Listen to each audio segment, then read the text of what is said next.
Yo creo que una pena porque era un partido en el que podíamos sumar 3 puntos que nos iban a dar un buen salto ahí en la clasificación y bueno, para seguir sumando de 3 en 3 que bueno, es el objetivo de todas las semanas.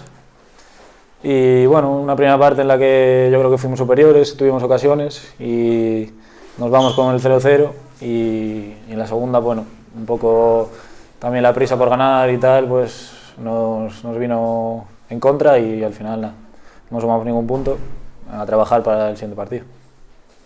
Falaba agora co adestrador con Lemos que un deses partidos que non sai nada, porque a ocasión do primeiro tempo, con 4 ocasións nunha, e na segunda metade xusto antes do 0-2 tedes só aí un que non sei como a saca o defensa deses debaixo dos paus.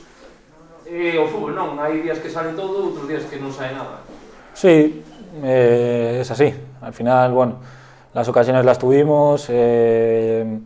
Una pena lo que dices tú. Al final, la primera parte hubo bastante, alguna muy clara, la de Boedo esa también. Bueno, al final lo único que podemos hacer es seguir trabajando y que el día siguiente pues nos entre. Hoxe era un día importante para conseguir unha vitoria colocados prácticamente segundos ou terceiros, non? Ca mesma puntuación. Chega o Pecha Cancelas e bueno, derrota aquí nas Eiroas que un feudo inexpugnable, casi. Como está o vestiario agora, despois da derrota? Ves que pode ir para arriba porque hai que pensar xa no fin de semana que ven? Como veis o vestiario?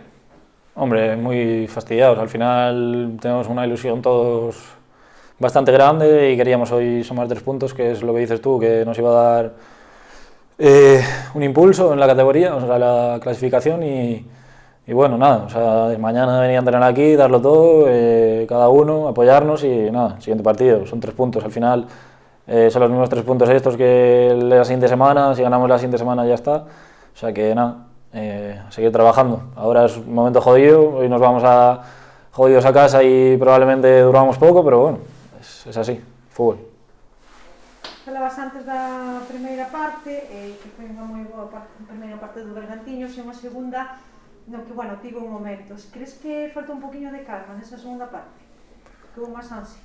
Sí, yo creo que desde el inicio del partido igual tuvimos alguna prisa de más, pero bueno, al final eso también habla bien de nosotros, que queremos ir a por los 3 puntos desde el principio y bueno, a veces nos juegan malas pasadas, pero lo normal es, como hasta ahora, que estamos bien y bueno, no sé, en la segunda parte sí que es verdad que luego ya dejamos espacios atrás y tal, que eso es lo normal, al final íbamos con 0-2, pero bueno, nada, a corregir errores y seguir, no queda otra.